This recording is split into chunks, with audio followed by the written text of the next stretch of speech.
সুবহান আলী সৰকাৰ নামৰ যিজন কংগ্ৰেছৰ দালাল এজন আছে আমাৰ এই বিটিচিত ভোট বিভাজন কৰাৰ কাৰণে কোটি কোটি টকা খাই আজি যি আমাৰ মাজত এক উদ্ভণ্ডালি এক ৰণকৌশল সৃষ্টি কৰিছে।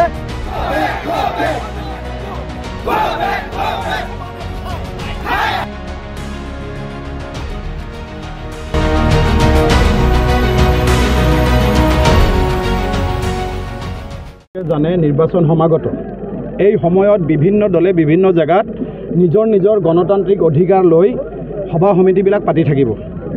তো আমি ঠিক তেনেকেই আমি ইয়াক গণতান্ত্ৰিক পদ্ধতিৰে খুব সুন্দৰ পৰিস্পষ্টভাৱে ইয়াত আমি ৰাজনৈতিক নিৰ্বাচন বিপিএফৰ হৈ ইয়াত আমি সভা পাতিছিলোঁ। সভাখন চলি আছিলে।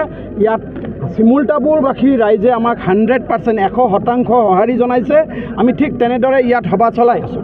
তো হঠাৎ ইয়াত দুজন ব্যক্তিৰ নেতৃত্বত এজন হ'ল গফুৰ আলী, শুনামতে তেওঁ গাঁওবুঢ়া হয়, আৰু মিণ্টু আলী নামৰ দুজন মানুহৰ নেতৃত্বত 15-20 জনীয়া মানে উদণ্ড যুৱকৰ, মই ভাবোঁ সিহঁতে ড্ৰাগছ আৰু গাঞ্জা চাঞ্জা খাই ইয়াত আহিছে। আহি যি এক অস্থিৰ পৰিৱেশৰ সৃষ্টি কৰিছে এয়া নিন্দাজনক, দুৰ্ভাগ্যজনক, গৰিহণাজনক। গতিকে মই ভাবোঁ এই চিমুলতাবাসী ৰাইজ 99% ৰাইজ আজি আমাৰ লগত আছে। আৰু আপোনালোকে এই বস্তুটো চালে, এই ৰাইজৰ ইয়াত জমায়িত চালে, আপোনালোকে সমাগত চালে আপোনালোকে গম পাব। আজি আপোনালোকে চাওক সিহঁতে কিমান দূৰ ইয়াত উদ্ভণ্ডালি কৰিছে।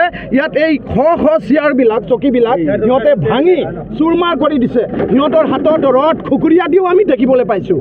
গতিকে সিহঁতে একচুৱেলি ইয়াত কংগ্ৰেছ চৰকাৰৰ যি এক নমুনা, কংগ্ৰেছ চৰকাৰৰ যি এক ব্যৱহাৰ, কংগ্ৰেছ চৰকাৰৰ যি এক স্বৈৰাচাৰী, সেই স্বৈৰাচাৰীখিনি কিন্তু আজি ইয়াত পৰিস্পুষ্ট হৈছে।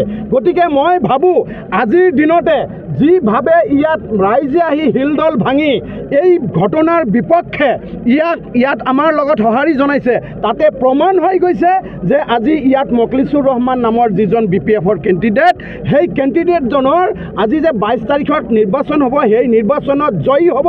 আৰু সেয়া চায়েই সিহঁতে ৰাজনৈতিক ষড়যন্ত্ৰ কৰি আজি আমাক ইয়াত আক্ৰমণ কৰিছে। যাতে যে চিমুলতাপুৰবাসী 99% ৰাইজ আজি আমাৰ লগত থিয় হৈছে। ডেকা গাভৰু, বুঢ়া বুঢ়ী মানুহ, আমাৰ ইয়াত মহিলা মানুহে আহি আমাক ইয়াত সিহঁতে আমাক বচাইছে।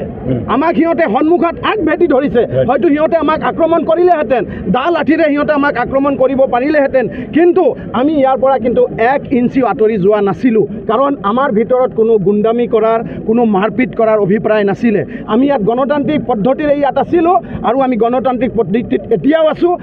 মুঠতে কথাৰ ওপৰত কথা এটা হ'ল, আপোনালোকে জানে যে সুবহান আলী সৰকাৰ নামৰ যিজন কংগ্ৰেছৰ দালাল এজন আছে আমাৰ এই বিটিচিত ভোট বিভাজন কৰাৰ কাৰণে কোটি কোটি টকা খাই আজি যি আমাৰ মাজত এক উদ্ভণ্ডালি, এক ৰণকৌশল সৃষ্টি কৰিছে, তাক আমি গৰিহণা জনাইছোঁ। আৰু তেখেতক বিটিচিত সোমোৱাৰ কাৰণে আমি বাধা দিম। আৰু ইয়াত যিমান আমাৰ জাতীয় সংগঠনবোৰ আছে সিহঁতে আজি প্ৰতিজ্ঞাবদ্ধ হৈছে যে বিটিচিবাসী অঞ্চলত, বিটিচিবাসী ৰাইজৰ ওচৰত যদি তেখেতে ভোটৰ নামত দালালি কৰিবলৈ আহে, তেখেতৰ কিন্তু নিস্তাৰ নাই। ৰাইজে কিন্তু তাক এহেকা দিহে এৰিব।